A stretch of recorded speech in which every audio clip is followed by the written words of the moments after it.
আসসালামু আলাইকুম my dear students, how are you? আজকে অনেক দিন গ্যাপের পর আবার আমি আসলাম। আজকে আমি আমাদের সেকেন্ড টার্ম অ্যাসেসমেন্টের যে টপিকগুলো আছে সেখান থেকে শুরু করব। তো সেন্ট্রাল নার্ভাস সিস্টেম খুব ইম্পর্টেন্ট একটা টপিক এবং অনেক ফাস্ট। তো আমরা আজকে এটা দিয়ে শুরু করি। সো আমাদের first topic of this central nervous system portion হচ্ছে introduction of central nervous system. So let's start. আগে দেখি আমাদের এখান থেকে কি কি পসিবল কোশ্চেনগুলো আসে রিটেন এবং ভাইবা।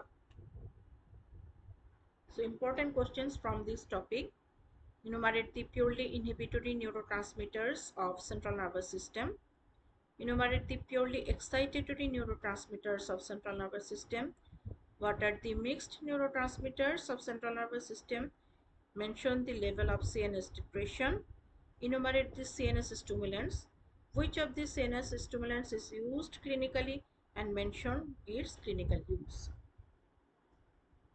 So আমরা এই কয়টা কোশ্চেন মাত্র আসে introduction of central nervous system দিয়ে। তাহলে আমরা দেখি, খুব ছোট্ট একটা টপিক।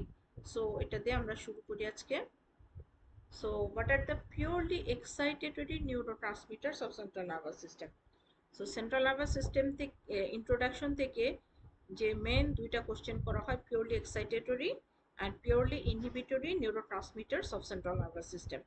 এবং এদের নাম মাত্র দুইটা, এখানে কোনো কনফিউশনের কিছু নাই। পিওরলি এক্সাইটেটরি বললে বলতে হবে aspartate and glutamate. That means aspartic acid and glutamic acid, আমরা সংক্ষেপে বলি aspartate and glutamate. Okay, next, what are the purely inhibitory neurotransmitters of central nervous system? এটাও মাত্র দুইটা, পিওরলি ইনহিবিটরি, এখানেও কনফিউশনের কিছু নাই, GABA and glycine. Gamma amino butyric acid and glycine. তাহলে পিওরলি এক্সাইটেটরি দুইটা, aspartate and glutamate, and purely inhibitory দুটো, সে দুটো হচ্ছে গাবা অ্যান্ড গ্লাইসিন। তাহলে বাকি যেগুলো রয়েছে, all of them are mixed neurotransmitters of central nervous system. আমরা যেমন জানি যে যেগুলো আমরা সবসময় আমরা পড়ি, যেমন acetylcholine, noradrenaline, dopamine, they are all mixed neurotransmitters of central nervous system. Okay, তাহলে আমাদের তিনটা পড়া কিন্তু এখানে হয়ে গেল: purely excitatory, purely inhibitory and mixed neurotransmitters of central nervous system. Next, level of CNS depression. এটা অবশ্যই ধরবে এবং প্রত্যেকটা কোশ্চেন কিন্তু মাস্ট নো কোশ্চেন, এগুলো আমাদেরকে পারতেই হবে। এগুলো না পারলে এখানে কোনো নাম্বার পাওয়া যাবে না এই পোর্শনে। ওকে, তাহলে আমরা লেভেল অফ সিএনএস ডিপ্রেশন যদি আমরা বলি, তাহলে প্রথমেই হচ্ছে এনক্সোলাইসিস, যেটাকে আমরা প্রিভিয়াসলি বলতাম সিডেশন। সিডেশন মানে হচ্ছে তন্দ্রাচ্ছন্ন, তন্দ্রা বা পেশেন্টকে কাম করা, কোয়াইট করা, সেটাকে বলে। এবং অ্যাংজাইটিকে কাট করা, যদি আমরা অ্যাংজাইটি থাকে সেটাকে কাট করা, এটাকে বলা হয় anxiolysis. Then next step of CNS depression হচ্ছে hypnosis. Next level of CNS depression hypnosis. হিপনোসিসে কি হবে? এটা it will produce sleep which resembles to normal sleep. Okay, তাহলে anxiolysis first step, and then level of depression hypnosis. তারপরে হচ্ছে anaesthesia, that means loss of sensation, and last of all coma, that means medullary paralysis. Okay, তাহলে এই anxiolysis, hypnosis, anaesthesia and coma, তাহলে এই যে চারটা ধাপে যেই ড্রাগসগুলো কাজ করে, most of them are CNS depression. So এই জন্য এটাকে আমি লিখলাম important fact of the central nervous system. এটা আমাদের জানতে হবে যে most of the drugs which act at this level of CNS, they are all CNS depressant agent. So CNS stimulants agent, we usually not use CNS stimulants for as clinical use. আমাদের clinical use কিন্তু CNS stimulant এজেন্টের খুবই কম। ওকে, তাহলে most of the drugs which are used on CNS central nervous system, they are all CNS depressant drugs.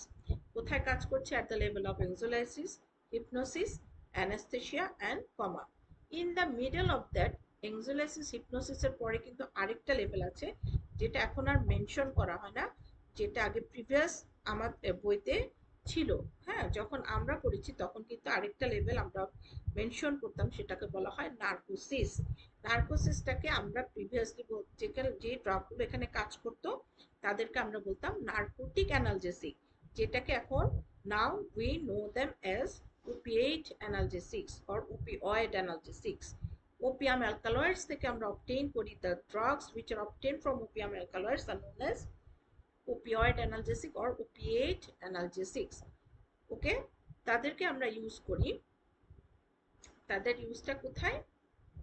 তাদেরকে আমরা analgesic হিসেবে use করি, ওপিয়েড analgesic হিসেবে আমরা তাদেরকে ইউজ করি। দ্য ওপিয়েড অ্যানালজেসিক্সের বেসিক ক্যারেক্টারিস্টিকটা কি? They will produce analgesia with deep sedation. Analgesia with deep sedation. They were previously known as narcotic analgesic. Now they are known as opioid analgesic. এই লেভেলটাকে এখন আর mention করা হয় না, ঠিক আছে? এখন তাহলে level of depression, CNS depression, we know anxiolysis, hypnosis, anesthesia, and coma. And the drugs which act on this level, most of the drugs are CNS depressants. So, what are the CNS stimulants? They are often subject to strict regulation as they have the potential for drug abuse. Actually, এই ড্রাগসগুলো, যে ড্রাগসগুলো আছে তারা use করা হয় না কেন? Because they can produce addiction, এবং তাদেরকে অ্যাবিউসে ইউজ করা হয়, সাবস্টেন্স অ্যাবিউসে দেখা যায় এই সমস্ত ড্রাগসগুলোকে, যেমন কোকেইন, মারিজুয়ানা। হ্যাঁ, কোকেইন, মারিজুয়ানা। আর কি আছে সিএনএস স্টিমুলেন্ট? যেমন ক্যাফেইন, নিকোটিন, এবং রিসেন্টলি কিছু ড্রাগ আসছে যেগুলো আগে ছিল না, যেমন methylphenidate, modafinil, and only clinically used CNS stimulant agent is doxapram. Okay, methylphenidate and modafinil now use করা হয়। মিথাইলফেনিডেট যেটা, সেটা হচ্ছে আমরা ADHD-তে ইউজ করি, অ্যান্ড মডাফিনিলটা ইউজ করি to promote awakefulness. Okay, and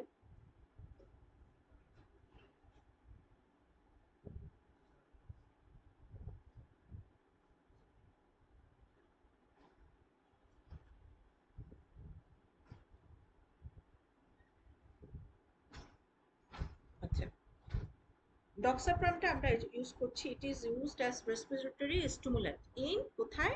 respiratory paralysis. only clinical use drug, only clinical use CNS stimulant agent which is used in respiratory paralysis. এটা CNS, এটা কিসের জন্য দেওয়া হয়? to stimulate the respiratory center. And methylphenidate, এটা একটা newer drug, a prescription stimulant agent which is used for, এটা কোথায় ইউজ করি আমরা? Attention deficit hyper activity disorder. ঠিক আছে, attention deficit hyper activity disorder, যেমন এটা হচ্ছে ট্রেড নেম একটা, রিটালিন, এটা ইউজ করা হয়। Another drug, modafinil, it is a prescription medication which is used to promote awakefulness. ঠিক আছে, তাহলে কারো যদি এরকম মানে শুধু খালি ঝিমানি আসে বা ইয়ে আসে, তখন হচ্ছে এটা ইউজ করা হয় মডাফিনিল। এটা একটা প্রেসক্রিপশন মেডিকেশন, যেটা আমরা এমনি ইউজ করতে পারবো না, প্রেসক্রিপশন অনলি মেডিসিন বলে আমরা এগুলাকে ইউজ করছি টু প্রমোট অ্যাওয়েকফুলনেস। এটা হচ্ছে মডাফিনিল। অ্যান্ড মিথাইলফেনিডেট, এটা আমরা ইউজ করছি attention deficit hyper activity disorder. Okay, তাহলে this are all about introduction of central nervous system. Okay, thank you very much.